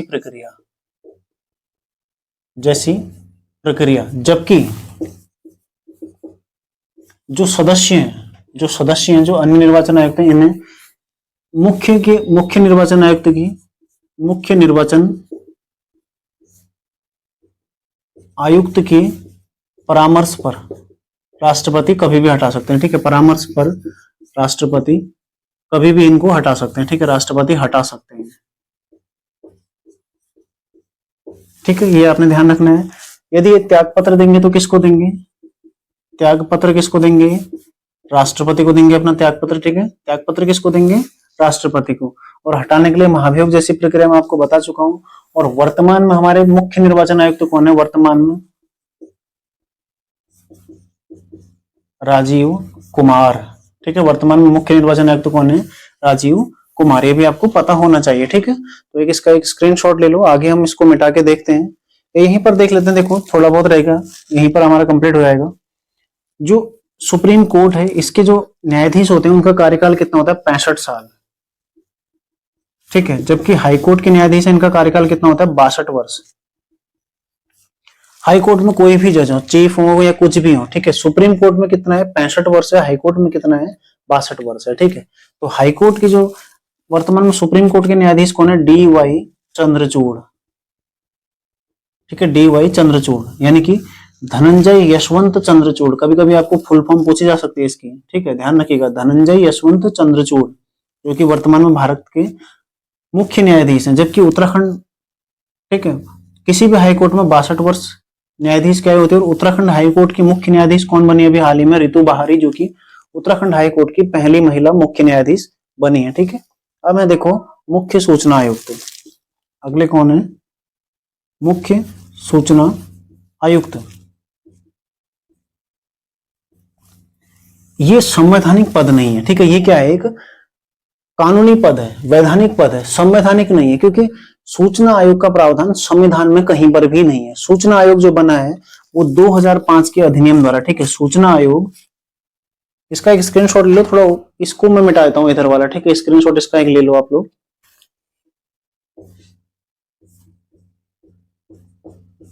मुख्य सूचना आयुक्त, ठीक है, कार्यकाल कितना हो जाएगा? अब देखो ये संवैधानिक नहीं है ना, तो कार्यकाल कितना हो जाएगा? 5/65। जो संवैधानिक था, जो संवैधानिक पद था वो 6/65 था। ये संवैधानिक नहीं है तो कितना है? 5/65, ठीक है। ये मुख्य ये जो सूचना आयोग है, सूचना आयोग, जो राष्ट्रीय सूचना आयोग है, स्थापना हुई थी 2005 में, ठीक है, स्थापना कब हुई? 2005 में। किसके तहत हुई थी? RTI एक्ट 2005 के तहत, ठीक है। जो सूचना का अधिकार अधिनियम है, राइट टू इंफॉर्मेशन एक्ट 2005, सूचना का अधिकार अधिनियम 2005 के तहत एक सूचना आयोग की स्थापना हुई थी, ठीक है। इसके जो अध्यक्ष और सदस्य होते हैं उनका कार्यकाल 5 या 65 वर्ष का होता है, ठीक है। ये संवैधानिक निकाय नहीं है। देखो इनकी नियुक्ति कौन करता है? राष्ट्रपति। नियुक्ति कौन करता है? राष्ट्रपति, ठीक है, नियुक्ति कौन करता है? राष्ट्रपति। और अपना इस्तीफा किसको देंगे? राष्ट्रपति को ही दे सकते हैं। और वर्तमान में जो हमारे मुख्य सूचना आयुक्त कौन है? हीरालाल सामरिया, ठीक है। अब देखो राज्य सूचना आयोग है, राज्य सूचना आयोग, ठीक है। राज्य सूचना आयोग के जो अध्यक्ष या सदस्य होते हैं उनका कार्यकाल होता है 5/62 वर्ष। वर्ष देखो राज्य में 62, केंद्र में 65। बस ये क्या है, गैर संवैधानिक निकाय, यानी कि संविधान में इसकी कोई चर्चा नहीं है। संविधान से बाहर जो सूचना का अधिकार अधिनियम 2005 है उसके तहत सूचना आयोग का गठन किया गया है, तो इसीलिए इसमें क्या है 5 साल है। जितने भी हमने संवैधानिक पद देखे वहां पर कितनी थी, 6 साल थी, है ना। तो देखो राज्य सूचना आयोग 5 वर्ष या 62 वर्ष होता है, ठीक है। नियुक्ति कौन करेंगे, राज्यपाल। नियुक्ति कौन करेंगे, राज्यपाल, ठीक है। और ये इस्तीफा किसको देंगे, राज्यपाल को ही देंगे। इस्तीफा किसको देंगे, राज्यपाल को ही देंगे, ठीक है। यहाँ राष्ट्रपति हटा सकते हैं और यहाँ राज्यपाल हटा सकते हैं। इनको हटाने के लिए कोई भी संवैधानिक प्रक्रिया नहीं है। बाकी देखो वर्तमान में उत्तराखंड के मुख्य सूचना आयुक्त कौन है, अनिल चंद्र पुनेठा। अनिल चंद्र पुनेठा जो कि उत्तराखंड के मुख्य सूचना आयुक्त हैं अभी वर्तमान में, ठीक है। अनिल चंद्र पुनेठा, उत्तराखंड के मुख्य सूचना आयुक्त कौन है वर्तमान में, अनिल चंद्र पुनेठा, ठीक है। यहां तक का आपका कंप्लीट हो गया। एक था देखो एजी, अटॉर्नी जनरल, अटॉर्नी जनरल, ठीक है। तो इसे क्या बोलते हैं, महान्यायवादी, महान्यायवादी। आर्टिकल कौन सा था आप सभी को याद होना चाहिए, 76, ठीक है, 76 में था। तो इसमें वर्तमान में कौन है, are Venkat Ramani, are Venkat रमणी वर्तमान में कौन है, आर वेंकट रमणी। राष्ट्रपति ही इसको नियुक्त करते हैं और राष्ट्रपति इसको हटा सकते हैं, कभी भी हटा सकते हैं, कार्यकाल फिक्स नहीं है। तो वर्तमान में जो महान्यायवादी कौन है, आर वेंकट रमणी। तो इतना देखो हमारा आयोग कंप्लीट हो गए हैं, इसका एक स्क्रीनशॉट ले लो। बाकी इसको समझाने की आपको आवश्यकता है नहीं। जो संवैधानिक चीजें हैं, केंद्र के लिए 665 और राज्यों के लिए 662। जो गैर संवैधानिक है, केंद्र के लिए 565 और राज्यों के लिए 562। बस इतना आपने ध्यान रखना है, बाकी कुछ भी नहीं है, ठीक है। इतना सारा पढ़ाने का सार यही था, 665 और 662 का खेल है पूरा, ठीक है। तो अच्छे से इसमें आपने इसको ध्यान रखना है, बिल्कुल भी इसमें आपने कंफ्यूज नहीं होना है। बाकी देखो जो मैंने आज होमवर्क दिया, आपने होमवर्क करना है, साथ ही सारी चीजें आपने रिविजन करनी है। और पॉलिटी देखो रिविजन करिएगा, जरूर करिएगा, क्योंकि पॉलिटी आप जितना रिविजन करोगे उतना बेहतर आपको याद होता जाएगा, है ना। बहुत सारे अनुच्छेद मैंने आपको करा दिए, बहुत सारी चीजें इसमें हमने कवर कर ली है। और जो संवैधानिक इतिहास है, मैं क्लास का मैं आपको पूरी प्लेलिस्ट का लिंक शेयर करूंगा, देखो जरूर देखिएगा, ठीक है। आप यहां से ना पढ़े, भले ही मेरी क्लास ना पढ़े, कहीं और से पढ़ लें, लेकिन आप लोग संवैधानिक इतिहास जरूर पढ़िएगा। जो रेगुलेटिंग एक्ट है, ठीक है, वहां से लेकर कैबिनेट मिशन तक का, संविधान सभा का निर्माण, बहुत सारे प्रश्न बनते हैं, लगातार पेपरों में आते हैं, ठीक है। पहले तो मैं यही आपको बोलूंगा कि आप लोग मेरी प्लेलिस्ट देख लीजिए। यदि आप नहीं देखना चाहते वहां से, तो आप अन्य माध्यमों से, किताबों से, या कैसे भी करके उसको कंप्लीट अवश्य करिएगा, और सवाल वहां से भी बन सकता है, ठीक है। पता चला हमने पूरी पॉलिटी, हाँ इसको हमने समझा, संविधान को समझा, और संवैधानिक इतिहास से, विकास से प्रश्न बन गया, तो फिर आपके वहां पर नंबर कट जाएगा। तो उसको आप लोग जरूर देखिएगा, ठीक।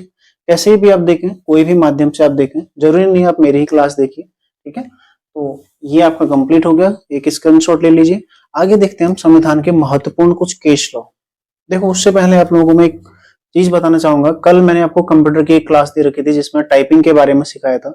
जो भी क्लर्क की तैयारी कर रहे हैं, ठीक है, कोई भी ऐसा बच्चा जो क्लर्क के लिए तैयारी कर रहा है, अभी से तैयारी कर रहा है आगे, क्योंकि क्लर्क के लगभग 500 पोस्टें आने वाली हैं, ठीक है। 500 प्लस पद अभी क्लर्क के आने हैं। और इसमें देखो स्टेनोग्राफर के पद भी आने हैं, स्टेनोग्राफर के पद भी आने, ठीक है, लगभग 200 प्लस ये पद हैं। तो जो भी इनकी तैयारी कर रहे हैं, तो आप लोग देखो टाइपिंग बहुत महत्वपूर्ण होता है आपके लिए, ठीक है। टाइपिंग क्या है, बहुत महत्वपूर्ण है। कई सारे बच्चे, कल ही जो टाइपिंग का, अभी कल ही क्लर्क का रिजल्ट आया है, ऐसे ऐसे बच्चे भी जिनके 61-62 नंबर थे, लेकिन वो टाइपिंग नहीं कर पाए और बाहर हो गए, ठीक है। टाइपिंग नहीं कर पाए, सोचो अच्छे नंबर लाने के बावजूद उन्हें अच्छे विभाग मिल सकते थे, लेकिन वो टाइपिंग में बाहर हो गए। हिंदी टाइपिंग में 400 की डिप्रेशन लाना उनके लिए बहुत भारी, मतलब मुसीबत बन गया। क्यों? क्योंकि बच्चे क्या सोचते हैं ना कि हम 20 दिन में कर जाएंगे। बच्चे क्या सोचते हैं, हम 20 दिन में एकदम विद्वान बन जाएंगे, टाइपिंग में पूरा क्या कीबोर्ड एकदम खटखटा के आ जाएंगे, वहां पर पूरा मस्त स्पीड आ जाएगी। ऐसा नहीं होता है। हर चीज के लिए आपको देखो मेहनत की आवश्यकता होती है। कोई भी चीज आप करते हैं तो हर चीज में मेहनत लगती है। आप टाइपिंग सीखिए, आप स्टेनोग्राफी सीखिए, कोई भी आप स्किल बढ़ाते हैं अपना, ठीक है, तो हर चीज में मेहनत लगती है। तो अभी से तैयार रहिए उसके लिए। पता चला आपने एग्जाम निकाले लेकिन देखो बाहर हो गए, फिर क्या मिला? निराशा के सिवाय कुछ नहीं मिलेगा, क्योंकि एग्जाम निकल गया और आप टाइपिंग में बाहर हो गए तो बहुत ज्यादा निराशा होगी, बहुत ज्यादा दुख होता है, हर किसी को होता है, ठीक है। तो इन चीजों से अभी से आप अलर्ट रहिए, है ना। तो अभी से आप लोग टाइपिंग सीखिए। केवल आपको एक कीबोर्ड लेना है, बाकी मैं आपको पूरा उसमें बताऊंगा। हर रविवार को उसकी क्लास आएगी। बाकी आपने 5 दिन उसको प्रैक्टिस करना है, 6 दिन। हर रविवार को मैं उसके लिए क्लास आपको देता रहूंगा। एक कीबोर्ड ही तो लेना है आपने, एक कीबोर्ड ले लो, घर पे प्रैक्टिस करो। चाहो तो कर सकते हो, ठीक है। नहीं तो देखो, आप लोग कहीं पर यदि आप हैं संस्थान में जा सकते हैं तो देखो 500 से 600 आपको फीस लगेगी, 800 तक भी फीस है कहीं कहीं। ये चुका के भी आप सीख सकते हैं, चाहे तो आप फ्री में भी सीख सकते हैं, ठीक है। ये भी आप चुका के सीख सकते हैं, जैसे आपको उचित लगे। और शायद इतना मैं आपको यकीन से बता सकता हूँ, इनसे ज्यादा बेहतर ही मैं आपको बताऊंगा। बशर्ते आप प्रैक्टिस कैसे करते हैं उस पर भी निर्भर करता है, क्योंकि मैं आपको तो बेहतर ही यहाँ से समझाऊंगा, लेकिन आप कितना समझ रहे हैं और आप कैसे प्रैक्टिस कर रहे हैं उस पर थोड़ा निर्भर भी करेगा, ठीक है। तो की डिप्रेशन लाना बिल्कुल भी मुश्किल नहीं होता है। 4000 की डिप्रेशन आपसे मांगी जाती है, यानी कि लगभग 15 की स्पीड आपसे मांगी जाती है। तो ये एक बेसिक सी टाइपिंग है, ठीक है। जो टाइपिंग वाले बच्चे होते हैं 80 प्लस 70 प्लस कर देते हैं इजिली, 70 प्लस 80 प्लस, क्योंकि प्रैक्टिस चाहिए हर चीज के लिए। प्रैक्टिस देखो, जितना आप मेहनत करोगे किसी चीज में, जितना आप प्रैक्टिस करोगे, भले ही पढ़ने में हो, पॉलिटी को जितना आप डेली रिवीजन करोगे, यानी कि उसका प्रैक्टिस कर रहे हो, तो आपको चीजें अनुच्छेद ऐसे याद हो जाएंगे ना। जितने भी महत्वपूर्ण अनुच्छेद हैं आपको सारे याद हो जाएंगे। हमने भी कोई स्पेशल क्लासेस नहीं ले रखी है, हमने भी कोई स्पेशल चीज नहीं की है, बस ये है कि रिवीजन किया, ठीक है। जितना ज्यादा रिवीजन करते रहे, बार बार उसको पढ़ते रहे। बोरियत आती है, देखो बार बार पढ़ने में चीजों को बोरियत जरूर आती है। एक बार आप किसी चीज को एक बार अच्छे से पढ़ लो, तो बार बार यदि उसी चीज को आप रिवीजन करोगे ना, तो बोरियत अवश्य आएगी आपको। लेकिन देखो, वही चीज आपको फायदा भी देती है ना। आपको पॉलिटी इसी तरह से याद हो जाएगी। आपको हर चीज, आपने उत्तराखंड का इतिहास पढ़ा तो आपको उसको रोजाना रिवीजन करना चाहिए। कोशिश करो कि हफ्ते में एक बार उसका रिवीजन होना ही होना चाहिए, तभी तो कुछ फायदा है पढ़ने का। नहीं तो पढ़ते जाओगे, ग्रंथ बन जाएंगे, लेकिन पीछे आप फिर सब भूलते जाएंगे, जो कि उचित नहीं है, ठीक है। मैं आपको यही बोलूंगा कि आप लोग लगातार रिवीजन करिए, और ये टाइपिंग देखो जरूर आप लोग सीखिए, टाइपिंग जरूर सीखिए, ठीक है। जिसका आबकारी में सिलेक्शन हो गया ठीक है, जिसका नहीं हुआ, कम से कम क्लर्क आपके पास होप रहेगी, तो वहां पर टाइपिंग के लिए आपको कहीं ना भागना ना पड़े। लास्ट में 1 आध महीने आप लोग कोचिंग में जाकर, जहां भी संस्थान है जो टाइपिंग सिखाते हैं, वहां पर जाके अपनी स्पीड चेक कर सकते हैं।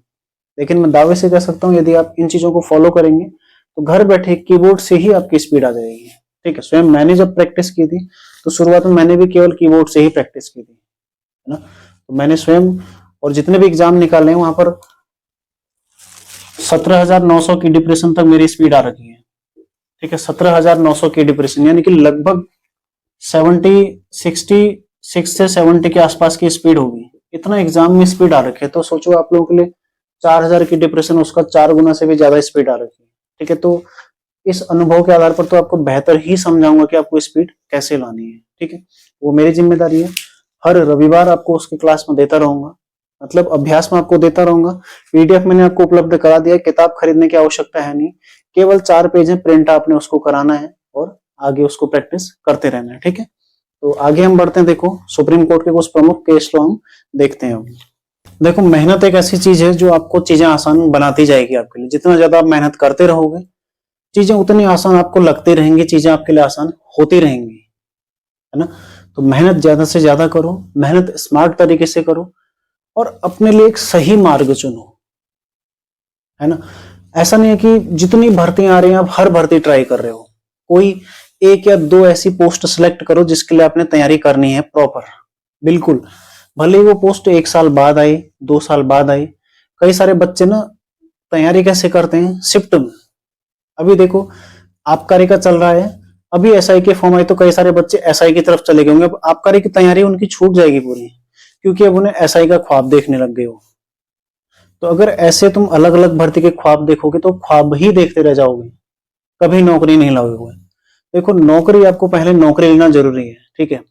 अच्छी पोस्ट है, आप बाद में जब विभाग में चले जाते हैं आप तैयारी कीजिए। उत्तराखंड पीसीएस निकालो भाई, लोअर पीसीएस निकालो, पीसीएस निकालो, समीक्षा अधिकारी निकालो। हाईकोर्ट में समीक्षा अधिकारी, सहायक समीक्षा अधिकारी की पोस्ट आती हैं, ग्राम विकास अधिकारी वगैरह बढ़िया बढ़िया पोस्ट आती हैं आपके लिए। देखो, पहले नौकरी लेना आपका मकसद होना चाहिए, उसके पश्चात आप निकालो, पढ़ो। नहीं भी निकलेगा तो क्या हो, लेकिन कम से कम ज्ञान बढ़ेगा। लेकिन पहले आपका टारगेट होना चाहिए कि आपको जॉब लेनी है। तो जॉब कैसे लेनी है, एक टारगेट रख के। ऐसा नहीं कि जितने एग्जाम आ रहे हैं हर चीज में आप हर चीज को पाने की सोचोगे तो कुछ नहीं मिलेगा, ठीक है। तो किसी एक चीज के लिए प्रॉपर तैयारी करो, उसके पीछे पड़े रहो, मिलेगा। लेकिन उसके लिए आपको क्या, अपना 100 नहीं पूरा 150% देना पड़ेगा। यानी कि जितनी मेहनत है उसके आपने आधी गुना और मेहनत ज्यादा करनी पड़ेगी आपको, ठीक है।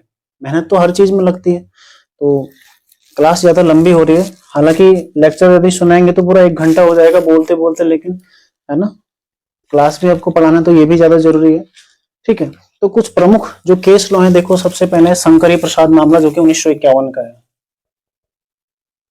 शंकरी प्रसाद मामला, ठीक है, 1951 का है। शंकरी प्रसाद बनाम भारत संघ, बनाम भारत संघ, यानी कि शंकरी प्रसाद बनाम भारत संघ, ये मामला 1951 का सुप्रीम कोर्ट में या फिर कहीं भी किसी भी कोर्ट में जब कोई केस चलते हैं ना, तो इसमें होता क्या है, इसमें एक पार्टी कौन थी, शंकरी प्रसाद थी, दूसरी पार्टी कौन थी, भारत सरकार, ठीक है।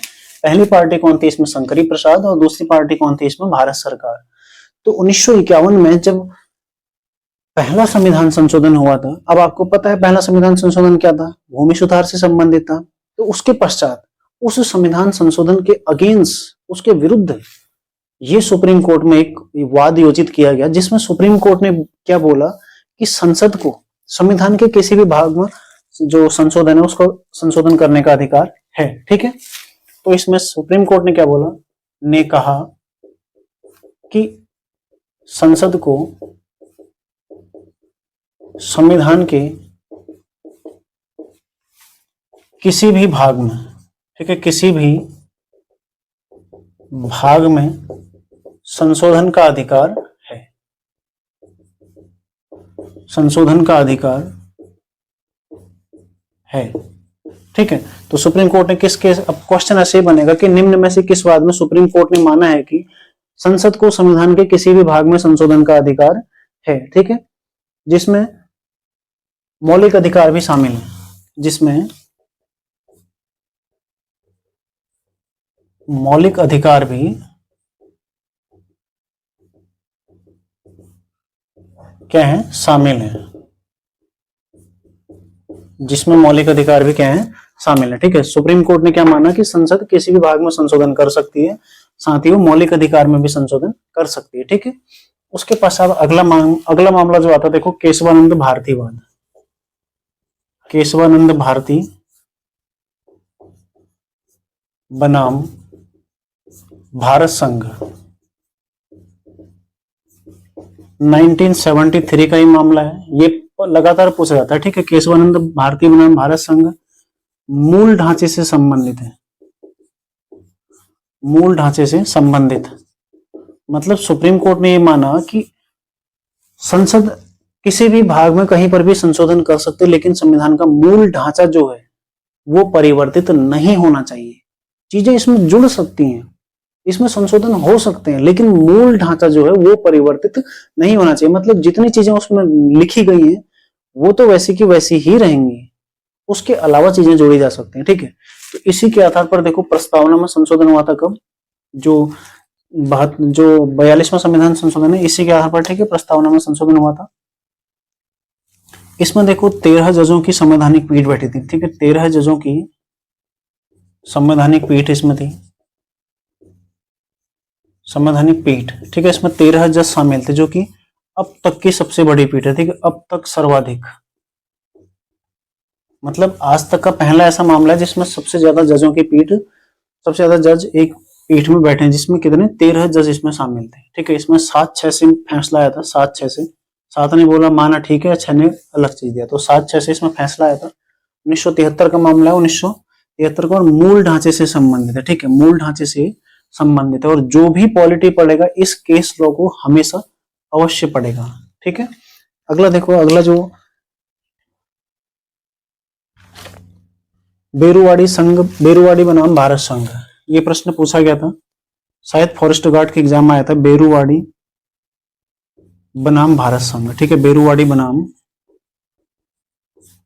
भारत संघ, 1960 का ही मामला है, ठीक है, बेरुवाड़ी बनाम भारत संघ। सुप्रीम कोर्ट ने इसमें माना कि प्रस्तावना संविधान का हिस्सा नहीं है, ठीक है, सुप्रीम कोर्ट ने माना कि प्रस्तावना भारतीय संविधान का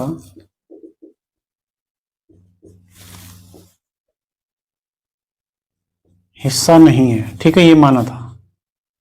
हालांकि 1973 में फिर मान लिया कि संविधान का ही हिस्सा है, इसलिए उसमें संशोधन किया जा सकता है, ठीक है। यहाँ पर मान लिया लेकिन यहाँ पर नहीं माना था। ये 1960 का, ये 1973 का है, ठीक है।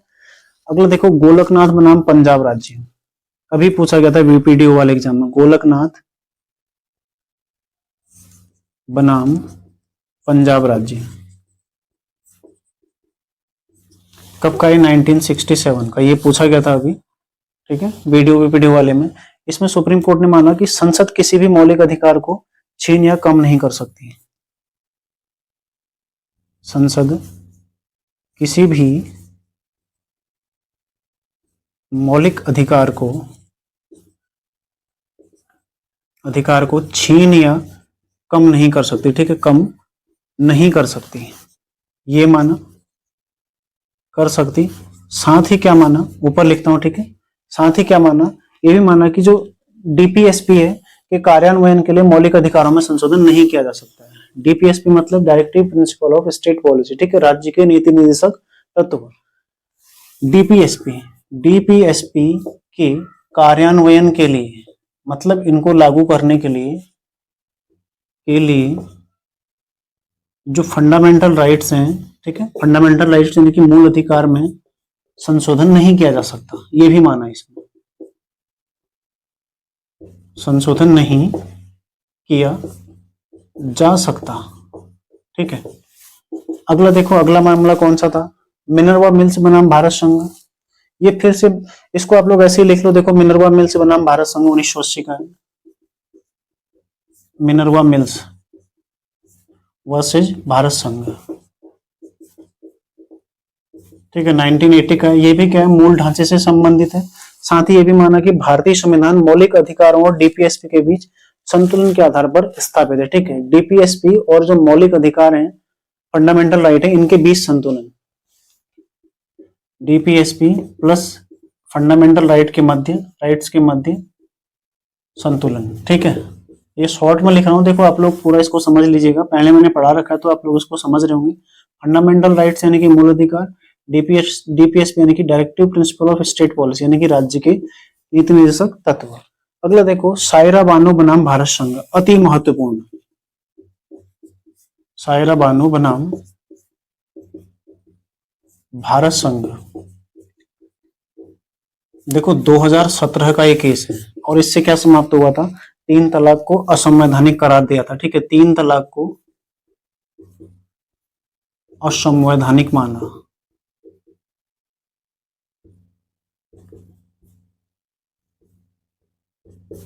ठीक है, अगला कौन सा है?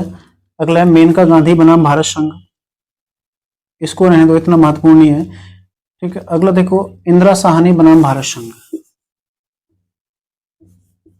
इंदिरा साहनी बनाम भारत संघ, ठीक है, 1992 का ये मामला। इसमें क्या है? आरक्षण की संवैधानिकता से संबंधित, ठीक है, आरक्षण की संवैधानिकता,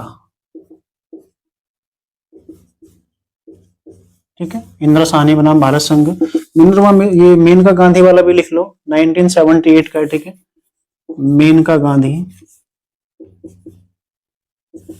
वर्सेस भारत संघ 1978 का। जीवन के अधिकार का विस्तार, जीवन के अधिकार का विस्तार मतलब इसकी व्याख्या दी है सुप्रीम कोर्ट ने इसमें, जीवन के अधिकार की व्याख्या, ठीक है। अति महत्वपूर्ण एक जो मैं लिखा रहा हूं, ये देखिए, ध्यान रखिएगा, ये पूछा भी जा चुका है हाल ही में, ठीक है। नवतेज सिंह जौहर बनाम भारत संघ, ठीक है, बनाम भारत संघ, जो कि कब का मामला है? 2018 का, ठीक है, 2018 का मामला है। इसमें सुप्रीम कोर्ट ने आईपीसी यानी कि इंडियन पेनल कोड, इसको हम क्या बोलते हैं हिंदी में? भारतीय दंड संहिता, ठीक है, इसकी धारा 377 को असंवैधानिक माना, असंवैधानिक, ठीक है, माना। और जो समलैंगिकता को वैधता इसमें प्रदान की, ठीक है, समलैंगिकता को समलैंगिकता को वैधता प्रदान की। ठीक है, तो धारा 377 किससे संबंधित थी? अप्राकृतिक यौन संबंधों से। ठीक है, अप्राकृतिक यौन संबंधों से संबंधित धारा 370, जिसको नवतेज सिंह जौहर बनाम भारत संघ के मामले में सुप्रीम कोर्ट ने क्या मामला असंवैधानिक माना, इसको समाप्त कर दिया। ठीक है, और साथ ही इसमें ये भी क्या बोला कि समलैंगिकता को वैधता प्रदान की गई इसमें। ठीक है, ये आपने ध्यान रखना है। ये भले ही आपसी सहमति से हो या फिर असहमति से हो। ठीक है, दोनों परिस्थितियों में इसको क्या माना? अवैध, मतलब इसको अवैध माना। ठीक है, अप्राकृतिक जो यौन संबंध थे इनको आपसी सहमति से हो या फिर असहमति से हो, इसको अवैध माना, तो इसलिए इसको असंवैधानिक घोषित कर दिया गया। ठीक है, तो धारा 370 से संबंधित अनुच्छेद कौन सा है? नवतेज सिंह जौहर बनाम भारत संघ 2018 का मामला है, और इसी में सुप्रीम कोर्ट ने माना कि जो समलैंगिकता है वो वैध है। ठीक है, उसको वैधता इसमें प्रदान की गई। एक और मामला लिख लो इसमें, निजता के अधिकार से संबंधित कौन है? के.एस. पुट्टास्वामी बनाम भारत संघ। के.एस. पुट्टास्वामी बनाम भारत संघ। ठीक है, ये भी मामला कब का है? 2017 का है, और निजता के अधिकार से संबंध है। ठीक है, निजता के अधिकार से, जो कि अनुच्छेद 21 में जोड़ा गया। ठीक है, अनुच्छेद 21 में निजता का अधिकार इसमें परिभाषित किया गया। तो स्क्रीनशॉट ले लो, ये कुछ महत्वपूर्ण केस लो जो आपने ध्यान रखने सुप्रीम कोर्ट की।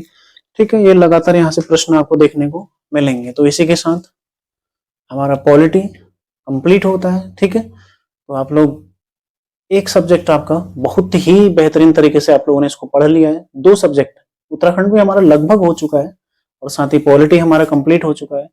ठीक है, कुछ चीजें हम अतिरिक्त अभी देख रहे हैं, साइड जो क्लास में आपको उपलब्ध कराता रहता हूँ कभी कभी, जैसे कुमाऊनी गढ़वाली कहावतें हैं, तो वो चलती रहेंगी आगे। ठीक है, तो इसको रिवीजन कराने की आपको आवश्यकता तो है नहीं।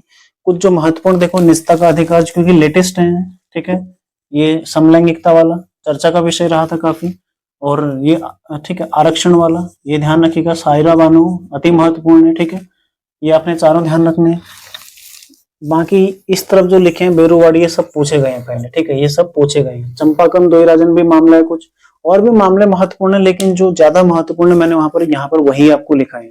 ठीक है, और इसके लिए पूरा संविधान मैंने आज पूरा कम से कम 2 से 3 घंटे इनको छांटने में लगाए, है ना, क्योंकि नॉर्मली किताबों में आपको इस तरह से नहीं मिलते हैं। जहां पर जो चीज होती है ना, वहां पर उसके बारे में इतना ही लिखा होता है, क्योंकि अलग अलग केशवानंद भारती मामला केवल इसमें संवैधानिक का मूल ढांचा ही नहीं है, प्रस्तावना से लेकर मूल अधिकार से लेकर जो डीपीएसपी है, कर्तव्य, हर चीज के लिए कुछ ना कुछ संशोधन हुआ है ना। लेकिन हमने मेन क्या है, हमारा मूल ढांचे से संबंधित कौन है? केशवानंद भारती। ठीक है, 13 जजों की इसमें संवैधानिक पीठ बैठी, जो कि अब तक की सर्वाधिक है। उसके बाद जो गोलकनाथ मामला है, इसमें 11 जजों की पीठ बैठी थी। ठीक है, और जो समलैंगिकता वाला है, इसमें 9 जजों की पीठ बैठी थी। तो ये भी आपने ध्यान रखना है। सायरा बानो वाले में भी 9 जजों की पीठ बैठी थी। ठीक है, तो ये इतना महत्वपूर्ण है, बस ये आपने ध्यान रखना है। केशवानंद भारती वाला जो कि 13 जज में बैठे थे, अब तक की सबसे बड़ी है। तो कैसा लगा आप लोगों को पॉलिटी, जरूर बताइएगा। ठीक है, यदि कोई डाउट है तो आप लोग पूछ सकते हैं, कुछ भी, कोई भी डाउट हो आपका पॉलिटी से रिलेटेड। देखो, आप लोग व्हाट्सएप ग्रुप से जुड़े होंगे, मैसेज भी आप लोग कर सकते हैं, लेकिन अपने डाउट्स पूछने के लिए ऐसे मैसेज ना करें ना कि कई बच्चों के ऐसे मैसेज आते हैं कि SI का ये क्या हो रहा है। ठीक है, हमें ये दिक्कत हो क्या। हम देखो, आप ग्रेजुएट हैं, आप इंटरमीडिएट पास हैं, तो आपको पता है कि आपको कौन सा फॉर्म भरना चाहिए, कौन सा नहीं भरना चाहिए। आप ग्रुप सी की तैयारी करने आए हैं, भले ही आप पहली बार आते हैं, लेकिन पहली बार भी जब आप यहाँ आते हैं, कुछ ना कुछ सुन के सोच समझ के तो आते ही है ना। वैसे सवाल तो ना करिए। पढ़ाई से रिलेटेड यदि आपको कोई क्वेश्चन होता है, कोई भी क्वेरी होती है, तो आप लोग पूछ सकते हैं। साथ ही टेस्ट के लिए तैयार रहिएगा। ठीक है, तो कल से हम ज्योग्राफी शुरू करते हैं। उम्मीद है आप लोग ज्योग्राफी और बेहतर समझ पाएंगे। तो मिलते हैं नेक्स्ट क्लास में। तैयारी आप लोग करते रहिए और कमेंट जरूर कीजिएगा। धन्यवाद।